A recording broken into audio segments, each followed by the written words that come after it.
Previously on Funny Science Fiction. Or have someone come and rip your toenails off. No. Okay, yeah, now I'm scared again. I was scared.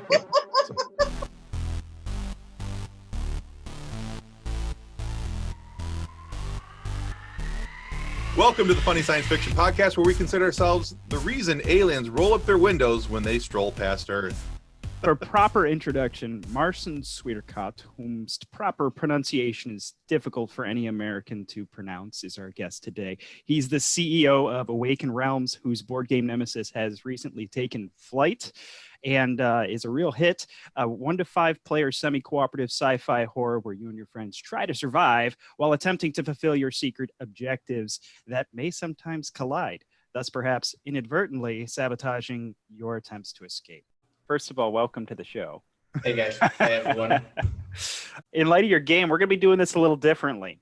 Both Tim and I have been given a secret mission by our assistant Deb during this interview. We need to complete our secret objective to be Our Dark Lords. To be the winning host of the Funny Science Fiction Podcast. Okay, so if we start asking about silly things to each other or to you or something, you'll know why. Maybe. It's a secret. All right. I can tell that Tim looks like a traitor a little bit, just like from the, I can see him for like 5 minutes, but he's that type, right? You can get this. It's the red shirt, isn't it? Yeah, it's probably like, if you're looking for red signs, then. So it's an incredibly fun game, because simply you're just doing all of this second guessing. I remember I'd have a friend of mine. They'd go and check the engines. Yeah, everything's good. They check the navigation or something. Yeah, we're on course to Earth or whatever. And you want to take their word for it, right? But at the same time, you're constantly second guessing yourself. Is their secret mission to kill us all? Yeah.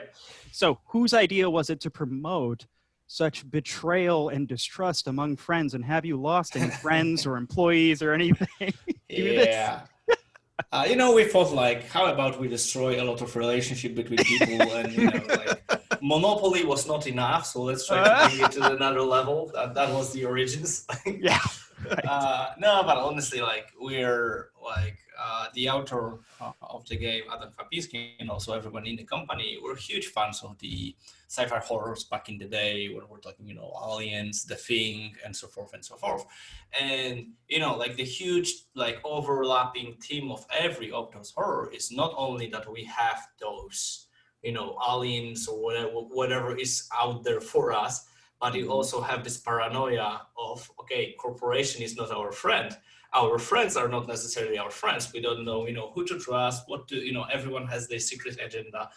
And, that's the influence that we wanted to put into the board game where, there is this extraterrestrial threat that we're afraid. But on the, we have as humans those stupid instincts where, everyone is for themselves. And when you look at, for example, what's happening to COVID or whatever, it shows that those instincts are there. That, it's not like there is some crazy danger and then the human race unites together and fight it. No, everyone is for themselves still, right?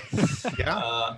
So we wanted to put it in a test, and it worked brilliantly, especially in a lot of groups that are, because different people, there are different types of people with board games, and if you have a group of cutthroats who just want to do everything, those games are fun. You can just watch them. And the fun part is that every single game is a different story, and it has this cinematic narration. What you said, right? When one guy said to everyone, "Hey guys, we're going to Earth," and they were fighting really hard for 30 minutes to fix the engines and go to the hibernation. And then at the end of the game, it turns out that it actually goes to the Mars because there's a secret lab there and everyone dies, but the guy who, cheated everyone. And yeah, so there are a lot of fun story about it. But, ultimately, this is kind of like a tribute to all those sci-fi classics that have this overarching treason, theme embedded in themselves as well. Yeah, absolutely. So give us your favorite moment you've probably played hundreds and hundreds of games. Favorite moment, especially one that turned out kind of ironic or something like that. Anything funny? The story was that my target objective was that player 2 cannot leave. And I basically throw a grenade to the room that he was inside with an intruder. And the intruder was like half dead, but still, way to go. And I was like, yeah, he's 95% dead. Like, it's like the game will kill him. So I'm just going to go to the escape pod, escape, and nothing can happen. And this guy, he survived for everything. He punched the intruder in the face, killed him, obviously, right? And it was like obviously, like, his chances for survival was like 3%, and he actually survived. And his only motivation was to piss me because I throw the grenade, and he was like, "Oh, you will see. I'm just gonna leave one round just to spite him, and he actually lived, and I lost. He won, and that was it doesn't sound like this epic, but it was really epic because his chance of survival was like really like 3%, and he pulled it off. And he didn't even believe himself that he gonna win, but he was just carrying on just to piss me off. Yeah, he ultimately won, and yeah, that was fun. I'm sure in the moment that was hysterical. You got a better chance playing rock paper scissors, right? Yeah, bro. Well, Marcin, as you may know, and many people know, that humans weren't actually the first to go into space. There was the first shuttle into space actually contained Laika, I think the name is pronounced. Yep. So it's a space dog. So, but you guys are doing this a little bit differently. You guys are including cats. So what's the deal with the cat knot? I mean, like who doesn't love cats? Like we are rewriting history. And I bet that there are some conspiracy theorists who's saying that dinosaurs was in space before us, before Laika even. So I can bet that there's this Facebook group about it somewhere. So I wouldn't be so sure about that. So I think your chances of that are probably pretty strong. Yeah. So yeah, no, go ahead, please. Yeah. No. It's just like, it's like we always try to make like a mascot in our game. Okay. And the space cat was like I would love to have because like I was there, but I would love the cat, having two cats myself. I would love the cat to be the first one to go, and it will be like like a $1 billion project. You opening the door for the cat, and he's like, "No, I'm not walking. Like this is the perfect time for me to lick myself in front of the whole world or whatever." Right? So I'll come in a minute. I've got to finish cleaning. So yeah, that's. I know the cats are very very fun, and kind of we imagine in that way that they will be quite fun for the cat and out to be in the ship. And actually, there is one story on the Carnomorphs, which is one of the expansions. The Carnomorphs is like alternative enemies, which is more like zombie, whatever. And our creative writer, Krzysztof, write a story how they came to be. And the story is that there was a hyper jump coming, and obviously one of the cat was lost, and no one knows where he was. And he wandered into the laboratory when the G-force smashed him into the wall. But meanwhile, he go onto the few samples of the alien DNA, and everything merged. And this is how the first Carnomorph came to be. And this is actually a legit story in the game. So. Oh, that's awesome. Yeah. So with that storyline now in my head, how many times did you guys have to deal with animal rights activists during your beta testing? We are fortunate to have 0 so far. But I know, like, when we'll get to the Games Workshop level, probably it will start. I'm not sure if you know the controversy on the space wolves from the Games Workshop, because they will have the space wolves has obviously a lot of furs on them. And this was a problem for PETA, I think, activists. So. Gotcha. Okay. Yeah. All right. Well, we also understand that you got your start in your basement painting miniatures. And while teaching everyone else, while you were painting, you were also teaching everyone else how to dance. And you were playing some basketball, shooting some hoops. So it's clear to us that you have a very eclectic interest level and background and skill set. But even with that type of skill set, you have to realize that at some point, there's something that you're just not good at. So for you, when it came to creating of board games and these immense worlds, what is it that you feel that you weren't good at, and who on your team compensates for that for you? All right. Yeah, that's a good question.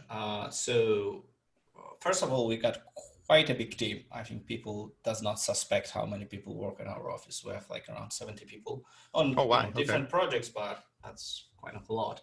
And they are much more talented than me. Like my favorite job is to kind of hire smarter people than me and, just don't stand in their way. This is the best approach you have, that you can have. But I think that the biggest thing would be the details relating gameplay. I feel that I'm good in like an overarching scoping, like what can be fun or not, but then getting to the point where the game is fun like 80% of the time, because this is the problem when you're speaking board games. There is so many different possibilities, so many randomity in the game that you have to play test it like 500. We literally play tested Nemesis like 1,000 times. And getting those details right, that 80% of the games are fun, cinematic experience, that everything like that's a lot of work, and making sure that all the details sums up, that the cards. And the problem is that once you ship the board game to the person, that's it. Like if something is broken in the rules, sorry man, there's no patching like in digital games that you can patch things up, and that's right. No. It's a costly thing. We actually had one story which is quite interesting, because we obviously we produce the games in China, and we had a problem called melted soldier, whereas they have like a big assembly lines in China to kind of assemble everything for the board game, and then they took I'll just take a miniature to show you. But there was one person that the whole task was to take a miniature and put it in the place, right? And from one point, the mold that the miniatures were was destroyed, and one of the character soldier basically was melted. He looked like someone put acid on him, right? And obviously the person who was putting the miniatures obviously didn't really care about that, so we ended up shipping like 15,000 and 5,000 melted soldiers to people, and we sent replacement to every single one of them after that.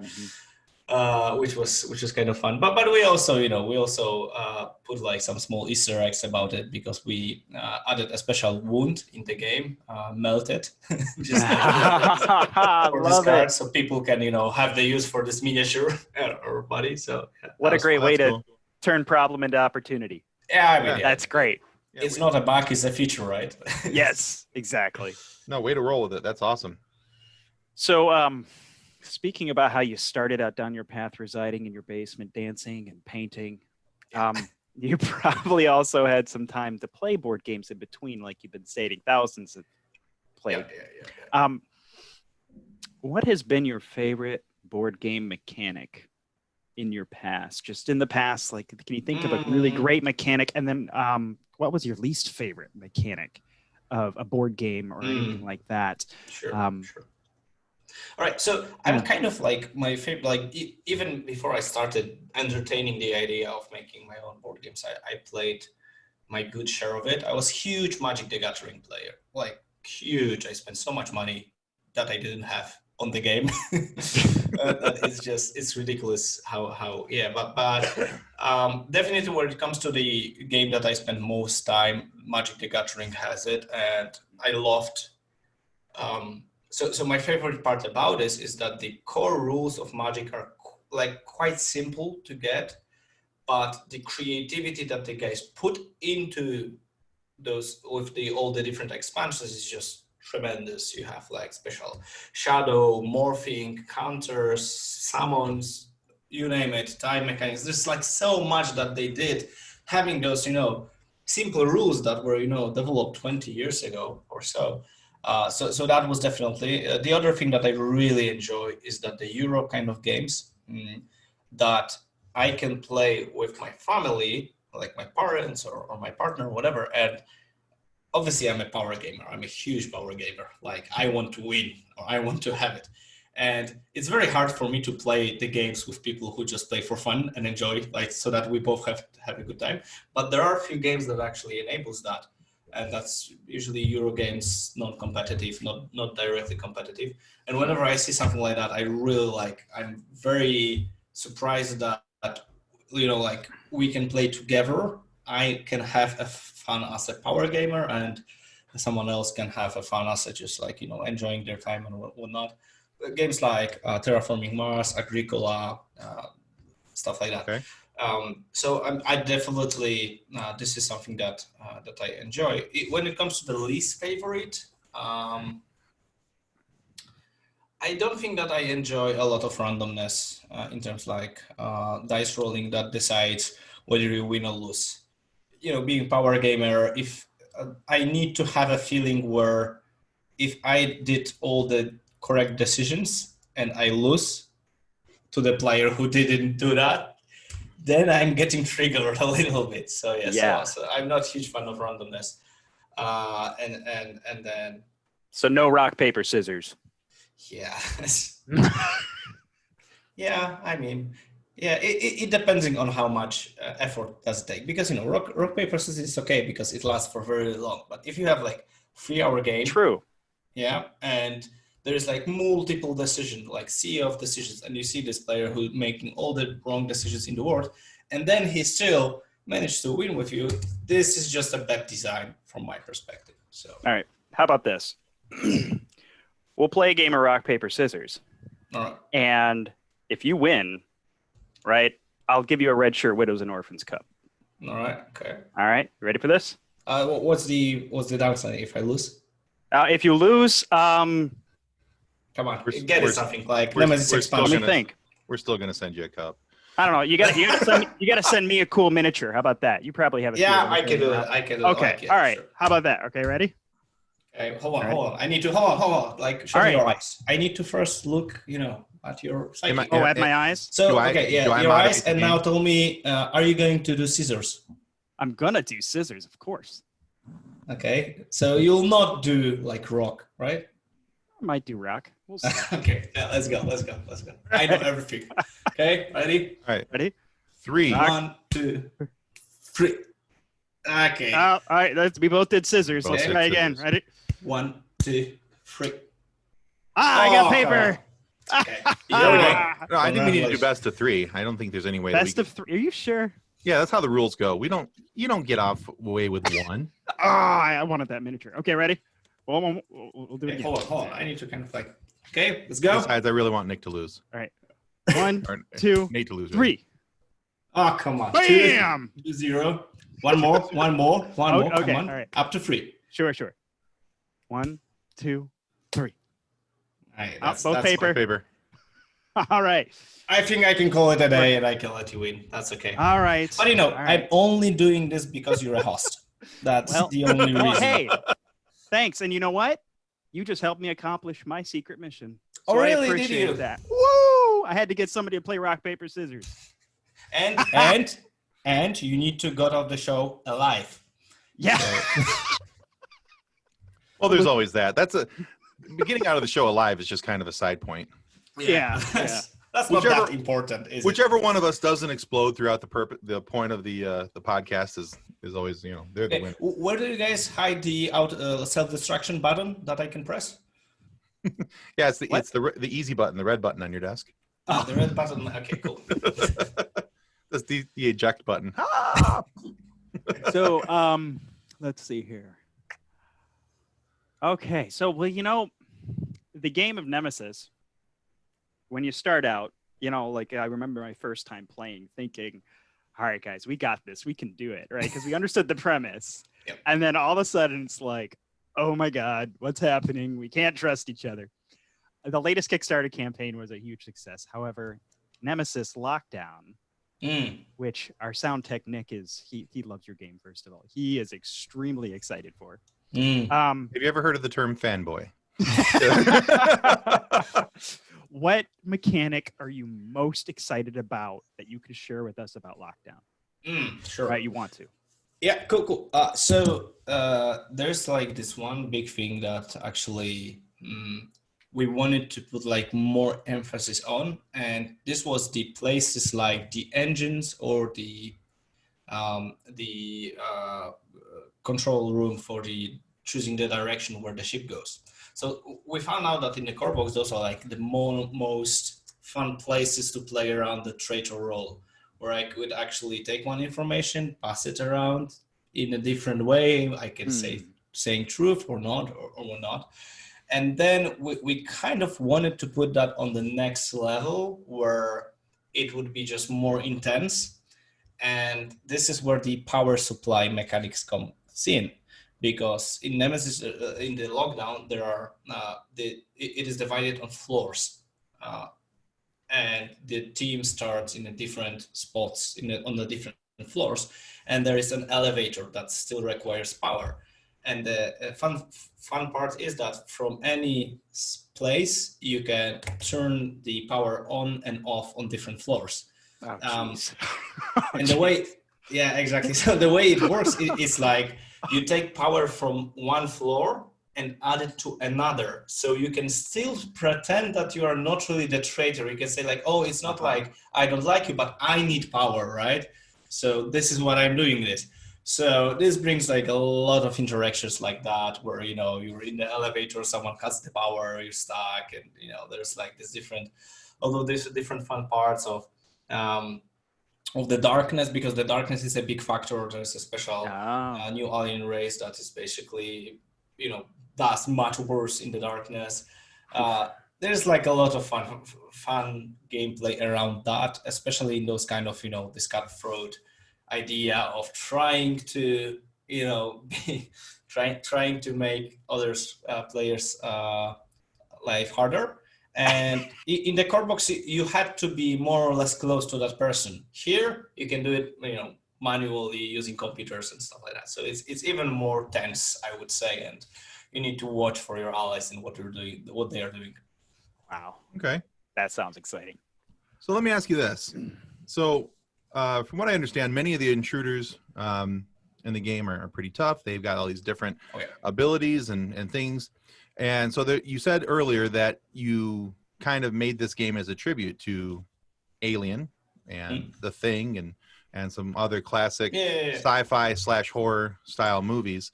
So if your intruder, and I'll let you pick which one, was to be pitted against the Predator in an Alien versus Predator style movie, which one would you put up and which one would have the best chance of winning?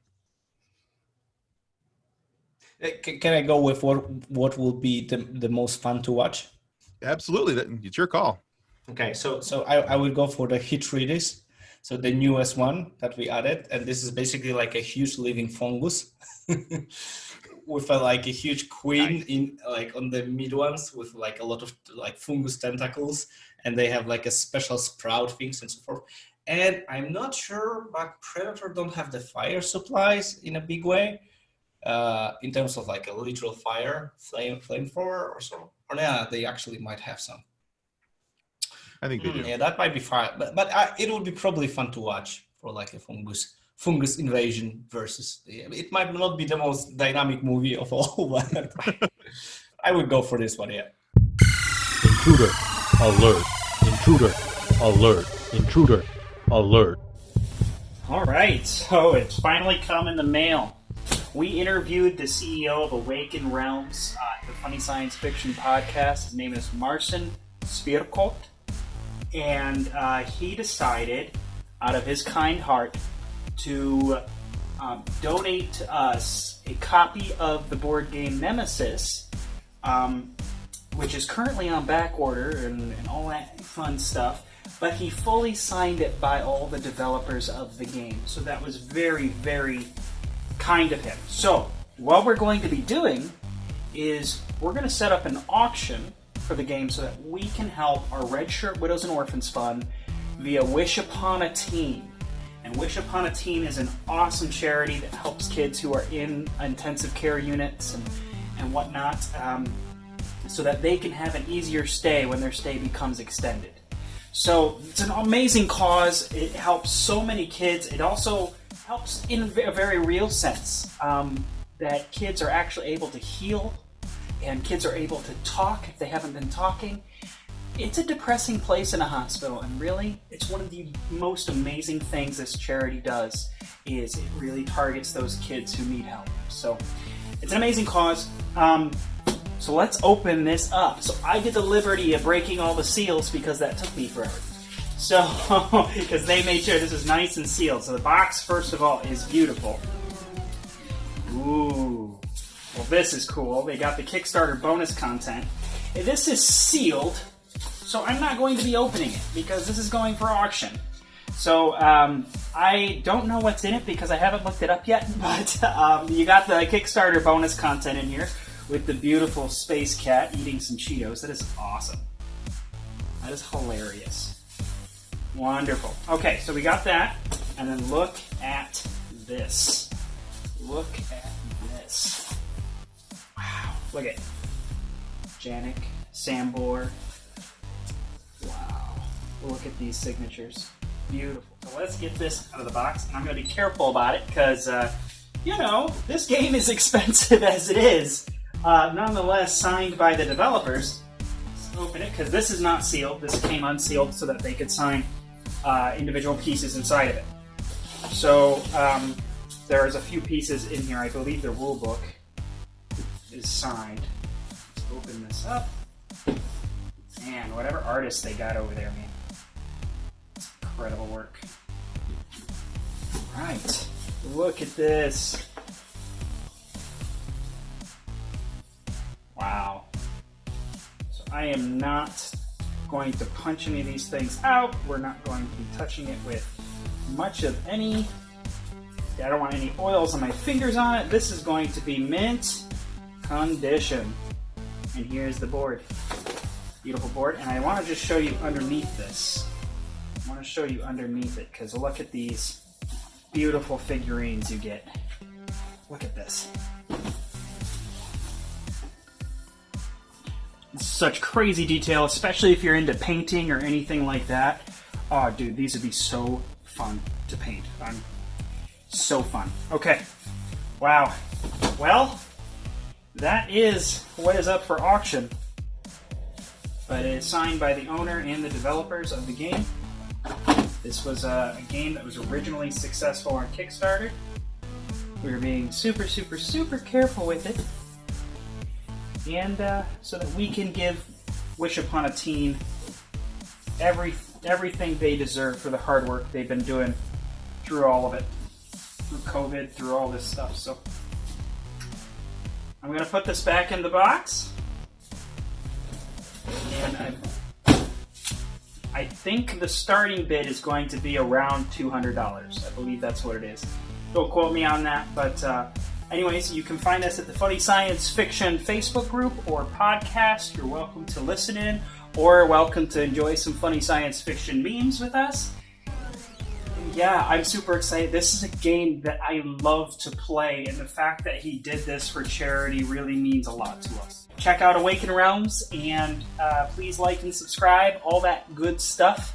And please make a bid on this. See if you can't win this amazing, amazing piece of art. So, all right, have a good one, guys. In other things, and not away from this particular board game, this tabletop game. So the world of virtual reality is blowing up. The world of augmented reality is really starting to blow up, and even just simple digital tabletop games are starting to become more and more prevalent. So we had read in Reddit that there was a possibility of Awaken making an augmented reality style game. Is that true? Or is that something you're looking into? Yeah, we're definitely looking into that. The app, we just released the companion app for Nemesis, for example, and maybe not augmented reality, there are a few games that does it correctly. It's very hard to do well, I would say, because it cannot be annoying, and it should have like a good place. And I will give you an example of a game doing that right. This is like a game called Chronicles of Crime. It's a really great game, and it is basically a game that you are, a detective trying to do stuff and so forth. And the way they use augmented reality app is that when you get to the crime, you actually have X amount of time that the app will let you look at the crime scene. And you actually put, your Google's on and you look around, you can try to find some details, try to, get it done. And this is like one of the, a good use of it. Another use that I can think of, I don't think that it was done, is just like, giving like a limited time to look through the board, and the app will tell you like exactly how it looks like, and you need to try to remember it, and so forth and so forth. So that it's not like a huge component, but it's more of like one of the element connected with time and using the best of your medium, right? But steering away from the augmented reality, we are extremely excited about the app for Nemesis and Nemesis Lockdown. So it's not like we didn't promise it on the Kickstarter, but this is something that I definitely would be looking into. Because the way the app works is that it's not like you have one app for the whole group, but everyone connects via Wi-Fi to like a game server, and everyone has their own cell phone, right? Mm-hmm. And everyone has like the base stats of the characters and so forth. But let me give you like an example of a good use of that. We have a Void Seeder, which is Intruder race that basically is, kind of messing up with your head thoughts and so forth, right? And this could actually bring the distress level like on another levels, meaning that imagine that you can trade the items with other crew members by showing them on the app. And basically you are giving them like, okay, I will give you a shotgun because I have a shotgun, and I'm giving them the shotgun, but actually on their own app, they are seeing that you are giving them crowbar, and you don't know if you are mad or they are mad, and what is the reality. So this is like an extremely fun way that you could use it, like next level of classified information and so forth. So for example, another example is like classified information, that you find something, you get it on your app, and only one person have an access to that information. So you only can see that, classified information, but if the character gets it on the app that he actually can read it, then he can actually read it. So there are like a lot of ways that we are thinking of using this way of displaying information, like privately displayed informations. And this could be very exciting, especially if in a hidden traitor type of game. But yeah, it's like making apps is quite difficult, time consuming and cost consuming. So we're doing this step by step, right? And there are also a lot of apps that make the board game much worse to play. Basically, like what I see is like when they try to mimic the board. So basically you need to input the information of what just happened on the board into the app. It's just annoying. It's just like another level of upkeep that is unnecessary, and people get annoyed by that. So yeah, but I think that there is a place for that, but it needs to be rooted in what makes the board game fun, which means human interaction and actually physical components. That makes sense. That's I think that's why people love board games, that we can sit all together in one table, just drink beer, have fun with physical components, and Yeah, it makes sense. A nice natural tie-in between the two. Yeah, for sure. Okay. What a good non-complicated way too. Like you said, augmented reality can kind of get in the way sometimes of what you're really trying to accomplish. So that's good because it's simple. I like it. Yeah. So we're coming to an end of the podcast, but Marcin, thank you so much for being on our show. Yeah, this was amazing. That was great. We encourage everyone, whether you're a game enthusiast, you love artistically and mechanically well done games that are incredibly unique and engaging, Awaken Realms has made multiple really beautifully constructed games. Nemesis has been our sci-fi favorite. Some of us because of the aliens, and some of us because of the cats. But Marcin, just before we go, can you tell us just anything that's new or upcoming or anything like that you want to share with people? What should we be on the lookout for? Yeah. Okay. So we actually have a new game that's a sci-fi upcoming. Awesome. Hopefully fall of this year. We're aiming for this year, but those are complicated topics, time related. It'll be a different type of game from our usual portfolio, because our usual portfolio is really dark when you look at it. We have the Tager Grail, which is a very dark gray imagination of Arthurian legends. Nemesis is not rainbows and flowers. So yeah, but we wanted to do I wanted to make a game that will be about positive space exploration. I'm so excited about the possibility of actually humanity going out there. I love what SpaceX is doing, the Elon Musk thing, and so forth. Yeah. And it drives me crazy that we're actually in the place and time where we could, spend 10% of the money we spend on video games or whatever, and just we could actually be out there on Mars or other planets and and we don't do it. It drives me crazy, literally. It's I think that it could be one of the best adventure that humanity can do in this year, and we're doing everything but it. So I wanted to make I feel we don't have to change everything by ourselves, but we can change the thing that we can control. So if I have a company that make actually board games and video games, I could maybe put a small little brick into inspiring people into, hey guys, look, we could be out there in the stars doing something exciting called human rights. So that's what that was driving motivation of, let's try to make a board game that will be more about discovering things, planets, and it's not about go out there, fight some nasty aliens, to Mass Effect stuff, just try to race against it.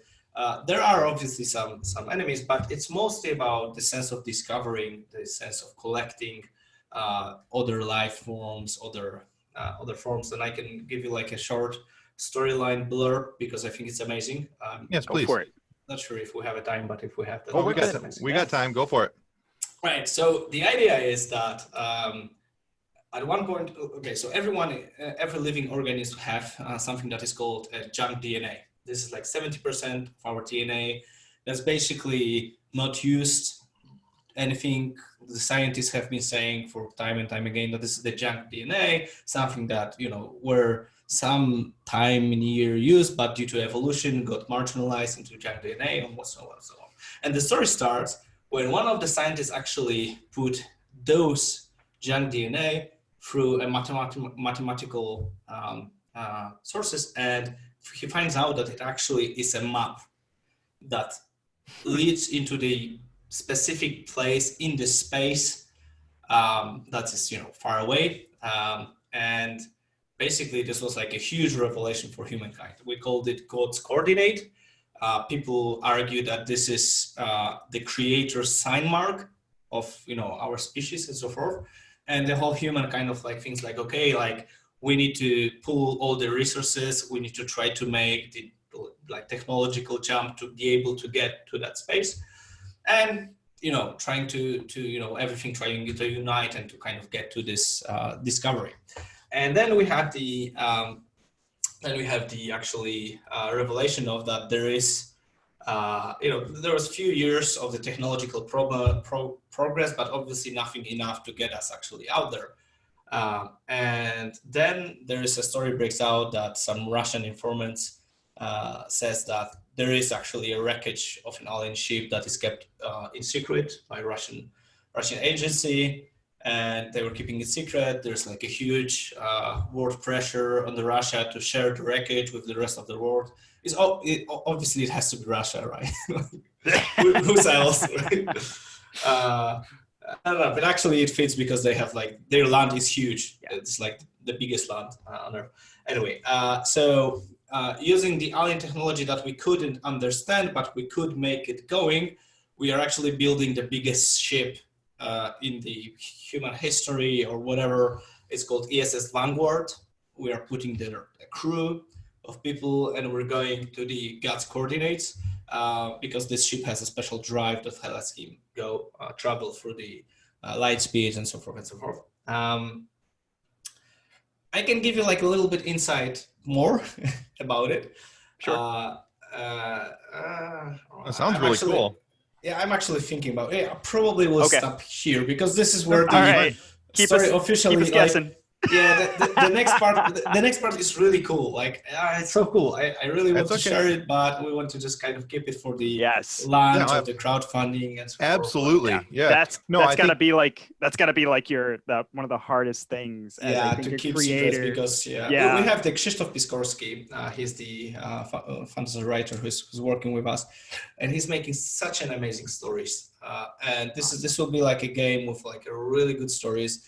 He actually this is like I call it like a science pop culture where we look at the actual things that are happening, like a Dyson sphere, and then put a twist that's obviously unrealistic for us to do this and that, but it's cool, the rule of cool, but it's cool enough. But it is also supported by some kind of science theories or findings that are Well, that's awesome. For those of you that don't know, a Dyson sphere is an inside-out planet.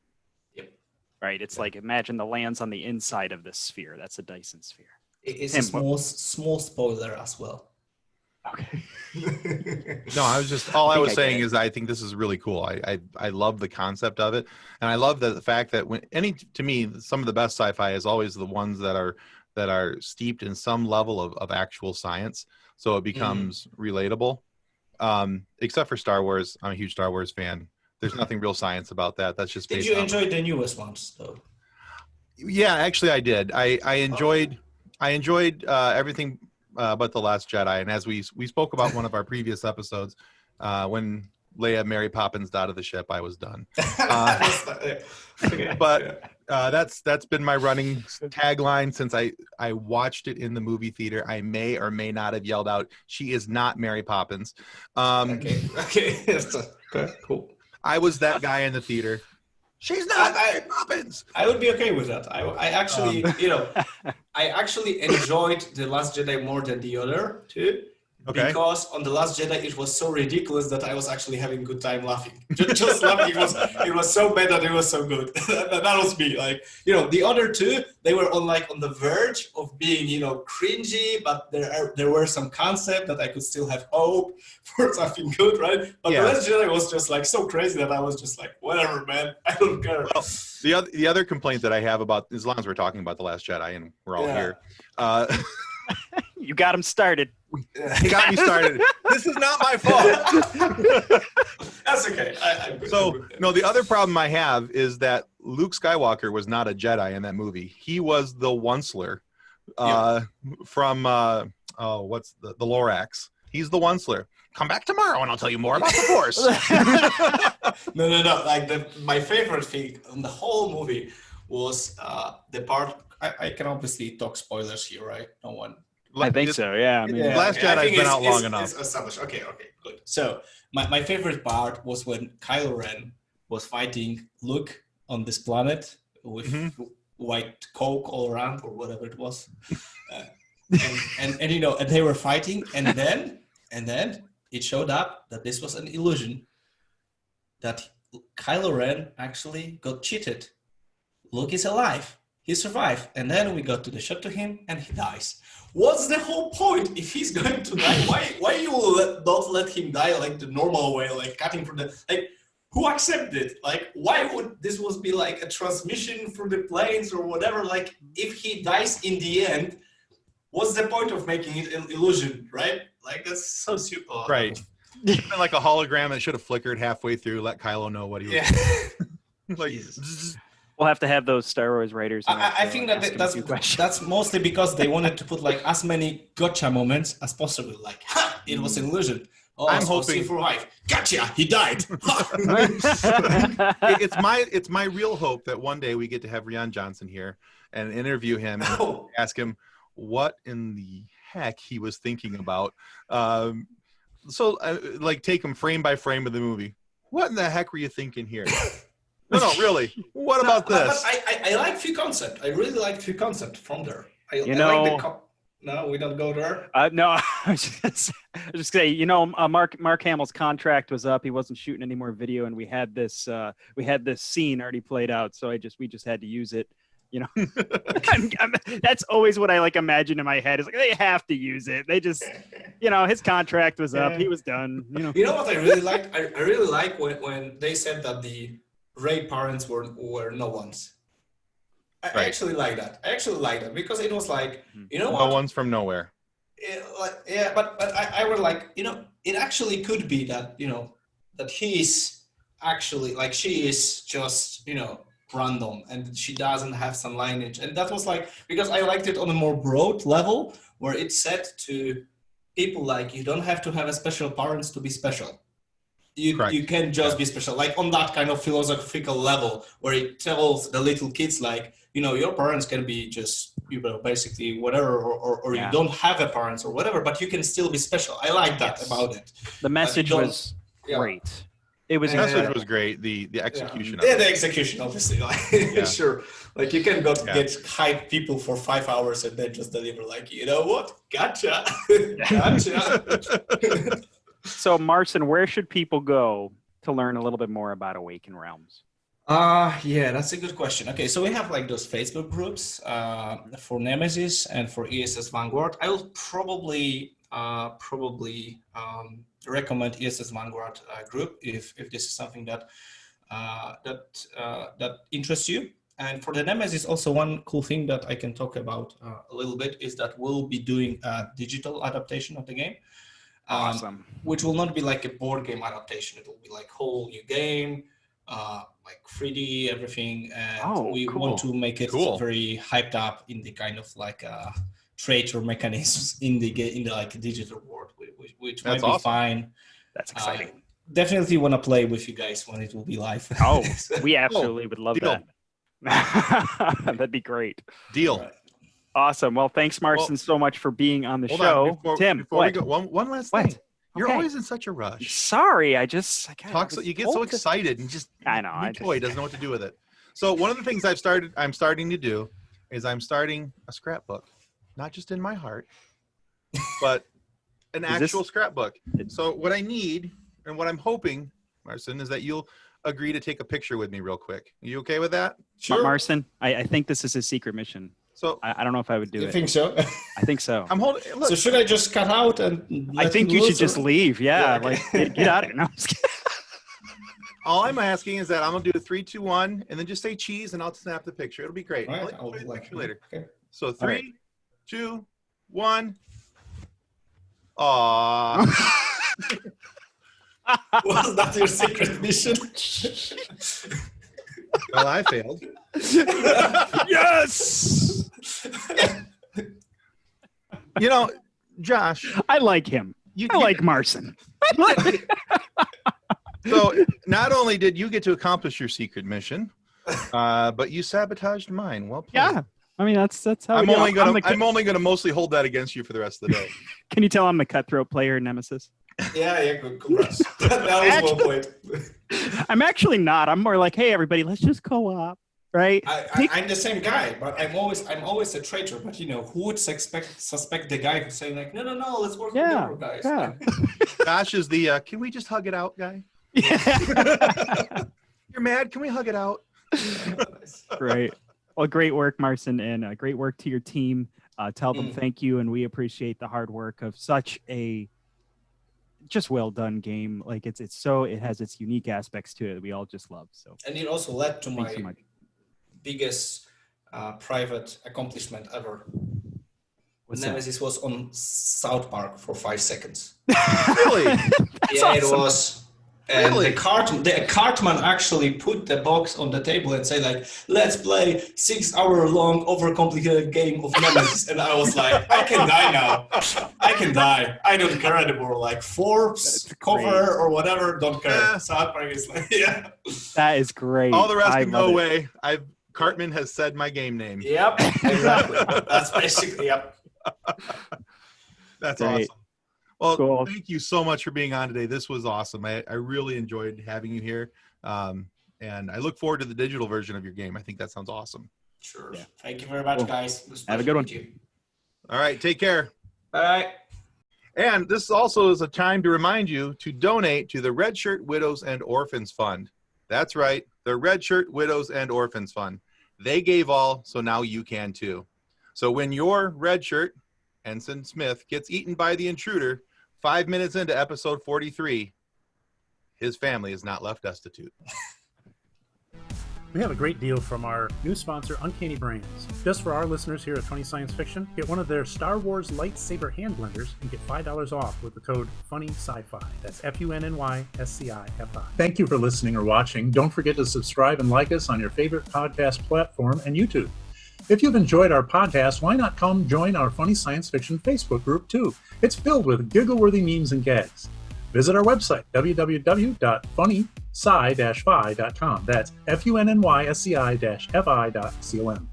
You can also support us on Patreon, where you can get transcripts, bonus episodes, and other fun merch. That's at patreon.com/FUNNYSCI-FI. Look for links in the podcast description. On behalf of the rest of the hosts of Funny Science Fiction, we'd like to thank you for listening to this episode. If you'd like to be a guest on one of our future episodes, please contact us by means of our Facebook group, Funny Science Fiction. You can find us on Twitter or Instagram using the handle @FunnySci-Fi, or you can go to DraytonAllen.com and click the Contact Me link at the bottom of the page. Thanks again. Hope you enjoyed the episode.